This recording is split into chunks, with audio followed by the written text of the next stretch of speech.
Terima kasih Anda masih bersama kami di Berita Padang. Bagi Anda yang baru saja bergabung, kami hadirkan kembali 3 berita utama pada pagi hari ini.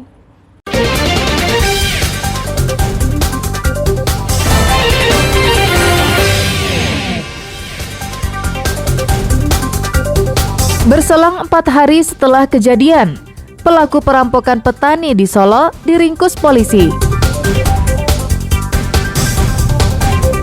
Eksekusi tanah beserta bangunan di Kota Pariaman berlangsung histeris. Meski tergugat tidak terima dengan keputusan ini, namun eksekusi tetap dilaksanakan. Murid sekolah dasar menyumbang untuk korban banjir bandang lahar dingin Merapi.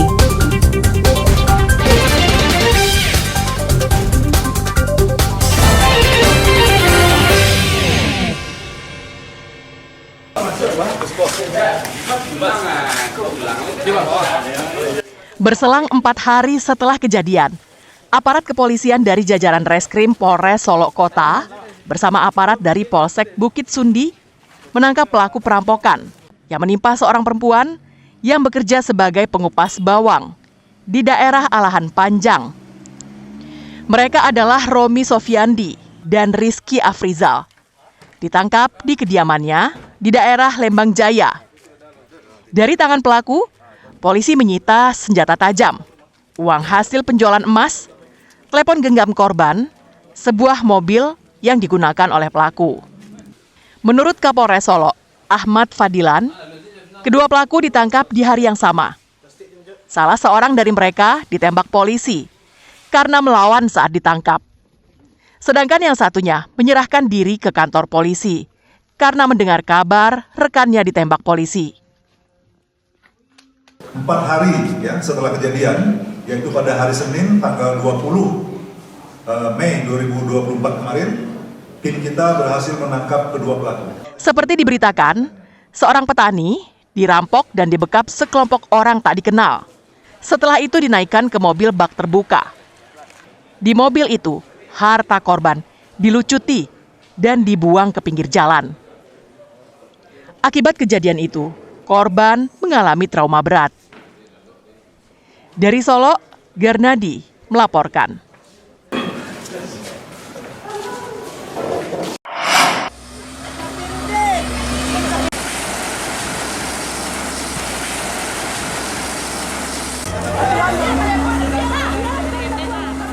Saat alat berat meruntuhkan bangunan di objek yang disengketakan, tergugat tak bisa menerimanya. Namun petugas tak menghiraukan keberatan tergugat. Eksekusi pun tetap dilaksanakan. Tergugat tak bisa berbuat banyak, menyaksikan tempat mereka berteduh dan berjualan dirobohkan. Kasus ini telah mempunyai kekuatan hukum tetap dari Mahkamah Agung. Sengketa antara Sarifudin dan Mardias telah berlangsung sejak 3 tahun lalu. Setelah melalui proses hukum hingga Mahkamah Agung, Sarifudin dinyatakan sah sebagai pemiliknya.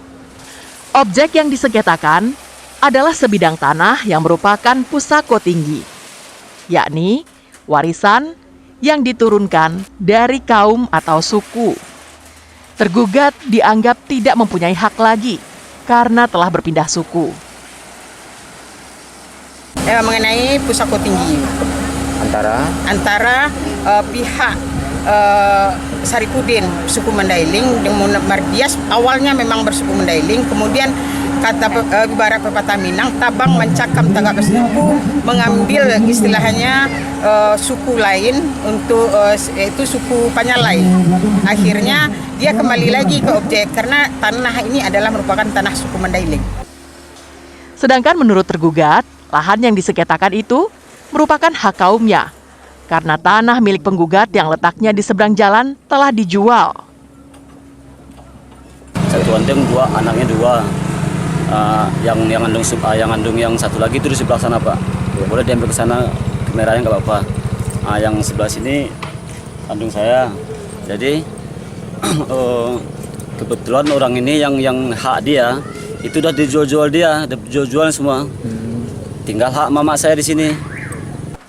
Terkait eksekusi ini, tergugat akan melakukan proses hukum peninjauan kembali. dan telah didaftarkan di Pengadilan Negeri Pariaman. Eki Rafki melaporkan dari Pariaman.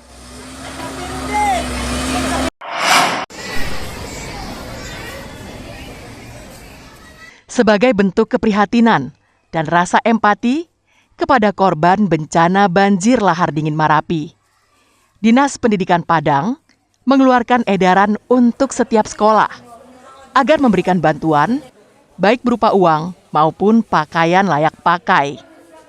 Edaran itu disambut murid dengan sukacita. Mereka menyumbang sesuai dengan arahan dari guru dan orang tuanya di rumah. Sebagian besar dari mereka rela tidak jajan dan menyumbangkan uang jajan pemberian orang tuanya kepada korban bencana. Menurut Kepala Dinas Pendidikan Kota Padang, saat ini terdapat lebih dari 750 sekolah, mulai dari tingkat PAUD hingga SMP, baik negeri maupun swasta, yang dinaungi Dinas Pendidikan. Hingga minggu lalu, telah terkumpul uang sebanyak 25 juta rupiah dan telah disalurkan langsung kepada korban bencana. Sejak Senin kemarin, kembali dibuka untuk bantuan tahap 2. Diperkirakan, dana yang terkumpul bisa mencapai ratusan juta. Tak hanya itu, ratusan karung pakaian layak pakai juga berhasil dikumpulkan. Kami juga merasa terpanggil melalui jajaran kita di Satuan Pendidikan, mulai dari tingkat TK, SD, dan SMP. Karena kebetulan kemarin baru ujian kelas 6 dan kelas 9, makanya kita sudah mengumpulkan donasi dalam bentuk uang dan pakaian layak pakai. Dan alhamdulillah sampai saat ini sudah ada beberapa sekolah yang menyerahkan ke kami di posko di sini. Ketua Kelompok Kerja Kepala Sekolah Koto Tangah mengatakan, saat ini telah puluhan karung pakaian yang diterima pihaknya di UPTD Pendidikan Kecamatan Koto Tangah.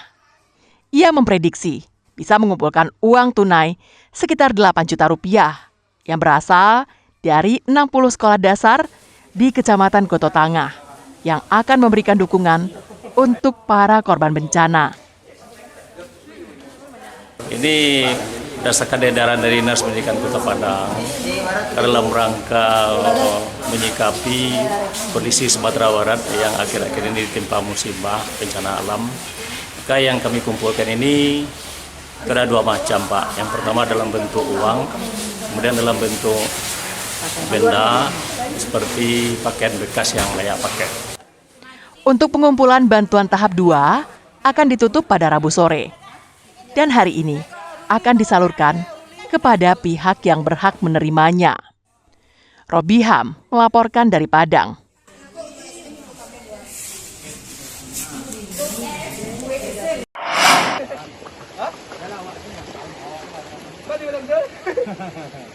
Upaya pencarian terhadap korban banjir bandang yang dilakukan tim SAR tidak sia-sia.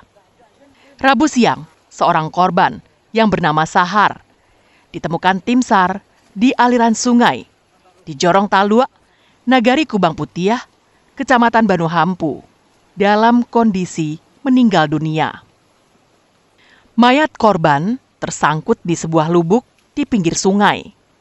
Penemuan itu berawal saat tim pencari menghirup bau menyengat di aliran sungai, tapi tak melihat mayat yang tergeletak atau mengapung di sungai. Setelah ditelusuri dan dicari dengan saksama, ternyata bau menyengat itu berasal dari tubuh korban yang tersangkut di lubuk sungai.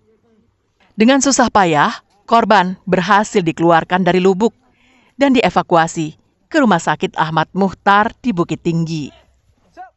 Menurut Komandan Pos SAR 50 Kota yang memimpin operasi pencarian itu, keluarga korban memastikan jika jasad yang ditemukan adalah Sahar, laki-laki dan berusia 60 tahun, yang hanyut terseret banjir bandang lahar dingin Marapi pada tanggal 11 Mei lalu. Korban dihanyutkan banjir bandang sejauh 7 km dari lokasinya dinyatakan hilang. Perkembangan operasi hari ke-12 operasi SAR gabungan pada tanggal 22 Mei 2024 membuahkan hasil. Ditemukan satu korban di daerah Jorong Taluk, Nagari Kubang Putih, Kecamatan Banu Hampu, Kabupaten Agam. Pada pukul 11.05 ditemukan satu korban dan berhasil dievakuasi pada pukul 13.30 dan dibawa ke rumah sakit RSAM. Berdasarkan keterangan pihak keluarga bahwa itu adalah Bapak Sahar. Untuk laporan orang kehilangan untuk daerah Agam mungkin tidak ada, mungkin kami menunggu laporan selanjutnya. Dengan ditemukannya Sahar, maka seluruh korban yang dinyatakan hilang di Agam telah berhasil ditemukan tim SAR. Saat ini, operasi pencarian difokuskan untuk mencari 13 warga tanah datar yang hilang akibat banjir bandang Marapi. Dina Amrina melaporkan dari Agam.